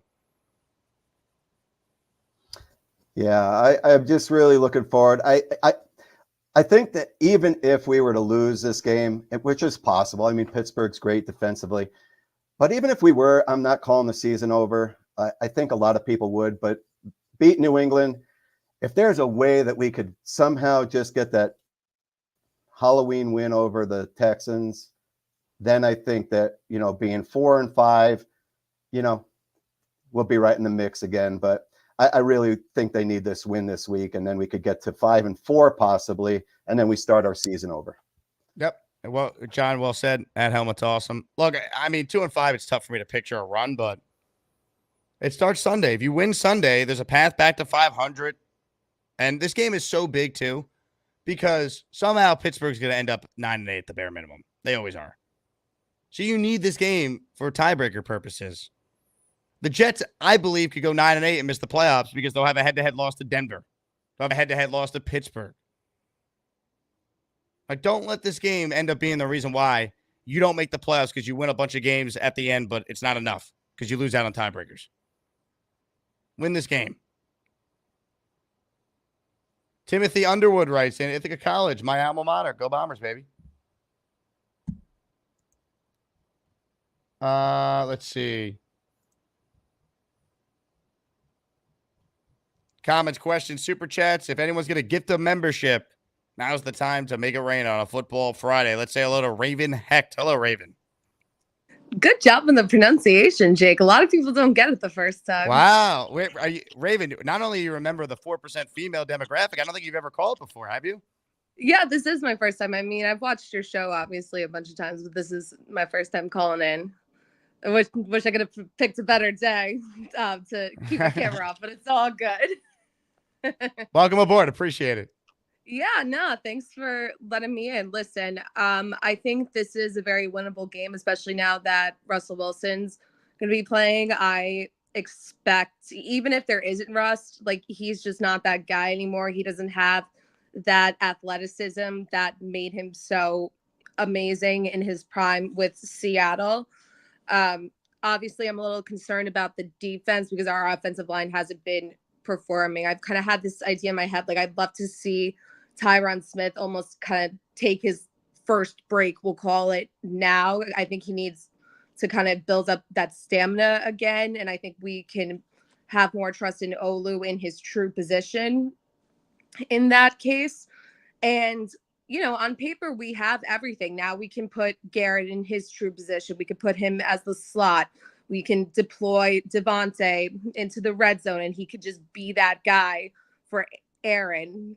But I think ultimately it really is going to come down to the offensive line's ability to protect Aaron, especially considering how thin we are at the D line right now.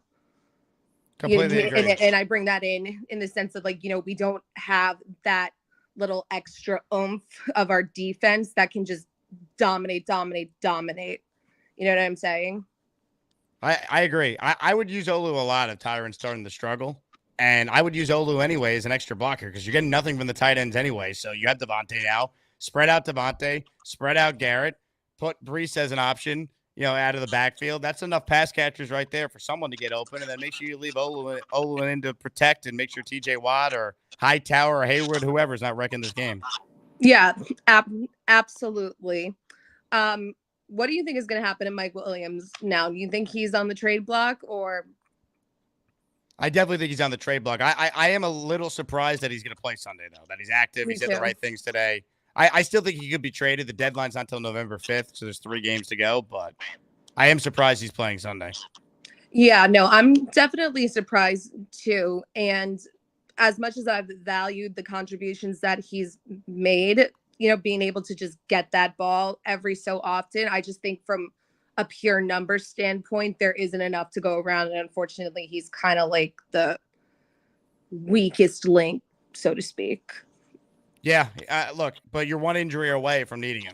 And, that'd be typical Jet luck. So I'm in no rush to jettison him because he is a guy that's had a lot of success in this league. He hasn't been good yet, but it looked like the first couple of weeks he was trending positively. And then the last 3 weeks, it's been bad. So I don't know. I'm hopeful they could keep him because you're not going to get anything for him. So you might as well keep it and see if you can make it work. But do you chalk that up to him just not being that guy anymore or just making mental mistakes? Because I'm leaning more towards mental mistakes because running the wrong route in that very specific case isn't a lack of skill. It's a mistake. It's a mental thing. Yeah, I think he's not on the same page. He didn't have training camp with Rodgers. That's a big part of it, too. That's a good point. I totally forgot about that. It'll be interesting to see. I mean, I think the general mood right now amongst the fans are, great, cool. We finally got Devante Adams, but we're still 2-4. Like, what are you going to do about that? Right. I will say I'm like, and this is the last thing. I'm sure you got a million more callers. I will say that I definitely think the offense looked better. It looked like there was more of a rhythm. They were playing with more of an urgency. I thought the play calling was more creative. But the real sign of progress for me this week is, are we eliminating more of those stupid penalties? And scoring touchdowns, right? That's enough. Yeah, that would be cool. That'd be really chill. By the way, big fellow with a super chat here. Great point. This is the Raven Davante was hinting at on X. That's right. Now it makes sense. He was basically saying he was coming to the Jet because he knew you were a Jet fan, Raven. Now we got it. I mean, it makes complete sense. Obviously, Devante and I, we go way back. We're besties. Raven, call back anytime. Excellent job for a first-time caller. We need more people like you. Appreciate it, Jake. I will. There we go. Raven Heck checking in. How about that? Proud member of the 4% female demo, which, by the way, I got to check the demo after we just had our biggest month ever in September, and we're on pace to break that here in October. Maybe we hit 5% female demo. I don't know. For now, they're still the 4%. Eric, the Jet fans next. What's up, Eric? What's going on, Jake? How are you? First timer right here. Hey, a lot of first-time callers today. I love it. You know it, down here in Miami, so I'm outside, enjoying this weather. So, we got to win games in the AFC East, man. We got to win the division before we talk about playoffs, man. I'm sorry, man. A lot of Jet fans are confused. We haven't won the division. Let's win the division. You know what I mean? We got to win games in the East, in the AFC. We're not doing that. We're not doing that, Jake. We're not doing it. Of course, but I mean, you're 2.5 behind Buffalo now. You got to think about the playoffs first because you blew your chance of being in first place on Monday night. Well, now we got to dominate against the. I know we're looking ahead of the games, but we got to dominate against the Patriots. We got to play Buffalo again and dominate again against. We're gonna have to try to win that game, and beat the Dolphins in. You know what I mean? And when we play the Dolphins, we're gonna have Tua, unless he gets knocked out again. So, it's going to be a tough stretch here. And another topic that I wanted to talk to you about, we're not using the tight end. You want to get out of these little scapegoat situations, drop back. You got to use the tight end. Double tight end set. We got 3 good ones. We're not using them. I don't think they're good. That's the problem. I think they're average. They use less 12 personnel, which is 1 running back, 2 tight end sets. They used less of that on Monday, and it was better because they spread the Jake, offense. They're setting up Aaron to fail because you not gotta really. have Their offense was good the other night. They just couldn't convert in the red zone because they shot themselves in the foot. They had a drop. They had 2 drops that killed drives, and they had a penalty on Tyron Smith that wiped away a touchdown. What, run, pass? I've seen that before. Braylon Allen. That's Brian Schottenheimer all over again, brother.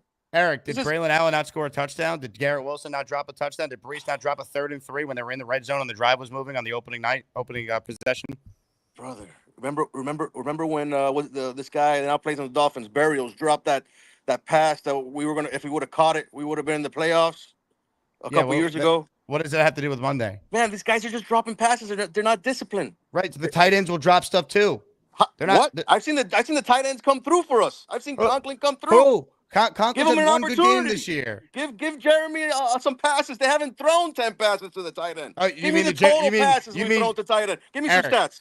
Eric, Jeremy Ruckert, who ran the wrong route in week 2 and would have had a touchdown if he ran the right route. Jeremy Ruckert, who had a drop. Let's go Conklin. Conklin's had several big drops this year. He's okay. He's just a guy.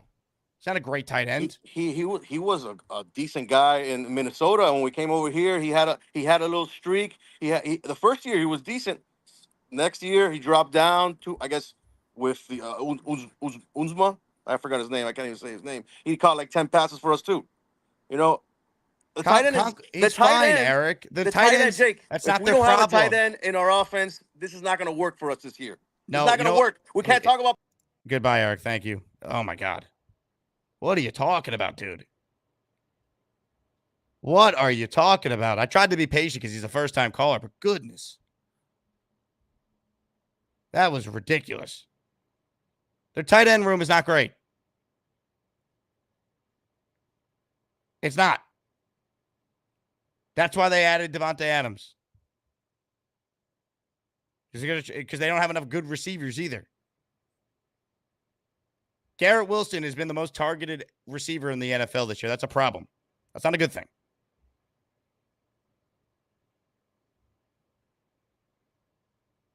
They need more balance. Part of the reason why they added Davante is because they don't have enough from other weapons. And then I make a point to Eric there about Monday, and he's bringing up Berrios dropping a pass 2 years ago. What does that have anything to do with anything? And then I say, did they not score a touchdown, Braylon Allen, and they got wiped away with a penalty, and he glosses over that? Garrett Wilson took a big hit in the end zone. Should have had that touchdown on that ball that Aaron threw to him. Brees, 3rd and 3. They're going right down the field on their first possession. They look good. Drops it. Turnover on downs. Or field goals early, I mean. One of the only field goals he hit that night. Their solution is not more tight ends. It's less tight ends usage. They used the tight ends on the field less in this game than any game prior, and they were the most efficient they had been. Come on, man. That's such a bad call. Gary, was that your cousin who made that call? Was that your cousin? Because his takes were bad? Is he related to you? I think so. Yeah. That's my cousin from the old country. It's your cousin Eric? Yeah, he's from the other side. Chicken with pasta is worse than peanut butter with sandwich. What a show. King Lowski's next. What's up, King? Lord have mercy. This is crazy, Jake. Jake, my brother, man. Hey, man, I get that. I didn't know the aftermath for the loss was going to be like this, but damn. These takes Gary done, I don't know what Gary is talking about. I don't know what this. Eric, I think I know Eric from the chat. He's always negative in the chat, so. I mean, this is some wild stuff, man. All we got to do is win Sunday, okay, people? This all we got to do, man. Win Sunday night, and we can be right back on track, okay? Because I'm going to tell you something.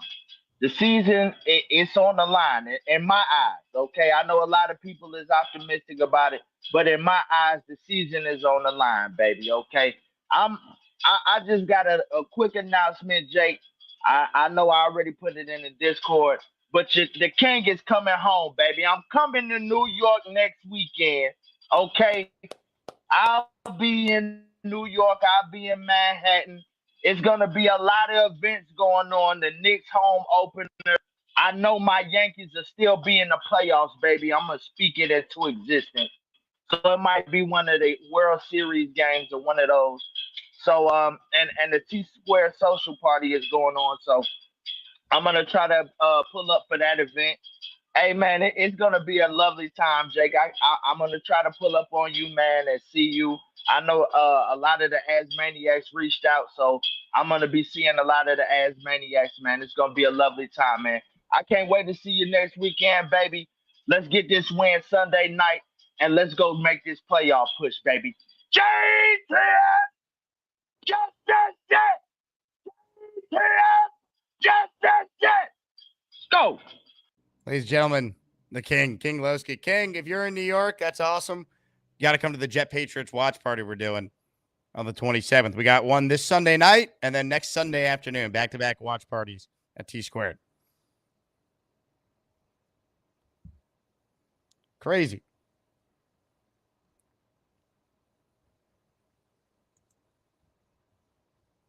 Ladies and gentlemen, if you're watching live right now, make sure you're subscribed to the channel. Check out the Fireman Ed interview today if you missed the first show. And a reminder, this channel is available, or this YouTube show you're watching right now is available in audio form, Apple or Spotify. Just search the Jake Asman Show. Great comment from King Lowski. Alan, you bum. Great point. Poor E in the chat is all mad that we roasted his tight end take. Tight ends all day. Glad I didn't pay for this BS show. Yeah, the show is free, bud. It's called YouTube. YouTube doesn't charge you to watch any video. They run ads. E, look, if you don't want to watch this show, that's fine. No one's forcing you. In fact, I'll make it easy on you. We'll see you. Now look what you've done. No more protection from the Asmaniacs. Had to pull you out of the chat and cast you down with the Sodomites. Some time in here will feel like you've been run over by the lane train. You understand me? You catch my drift? Give them another 24 hours to think about it.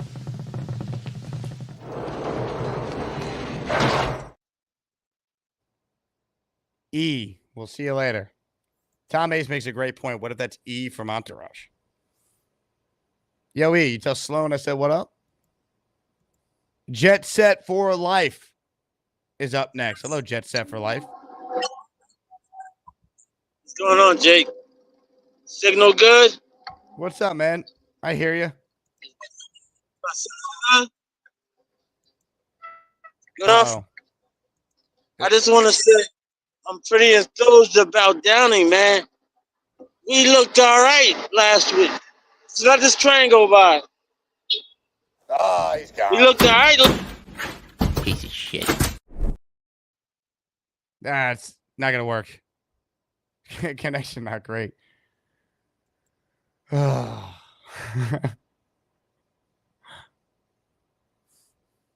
Man. Paul wants to know where is Lane. I want to know where Lane is, V-Man, Charles. Haven't heard from these people. We heard from Bobby earlier. Chiefs fan called in yesterday. I gotta wake up. ISU writes in, let this train go by. Is he describing Tyrant Smith's block? Well done. Peter wants to know, where's Chuck Gorman? The rumors are Gorman's got a girl now. Doesn't have time for us. He's too busy hanging out with his new lady friend. Tom Ace writes, the Blue Bloods are tanking in the rankings. That's true. That is true. I mean, come on, man. It's all on the line on Sunday night. The Jet season. All of it. Davante's healed. Let's go.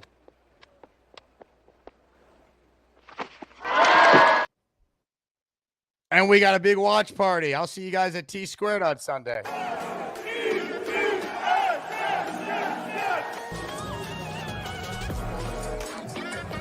The yellow line and the goal line. Handoff to Hall. Touchdown Jets.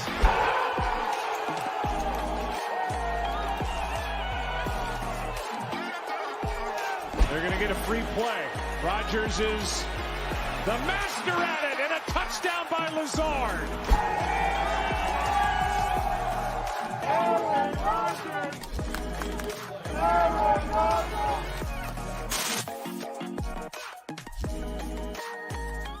Hell yeah, baby. See you guys at T Squared on Sunday night. Barbarossa, you're potentially the final call today. What's up, Barbarossa? Oh man, what's up, Jake? Damn, it's not been a great week for us Jets fans, but Devante Adams made me happy. Isn't that crazy? They added Devante Adams, and it's like it has not been a great week for us. Like it's just, I know. sad. I know. It's tough. And I don't know if I'm spoiled or I'm like being too much of a realist, but it's been tough. It's been tough. But I just wanted to ask you.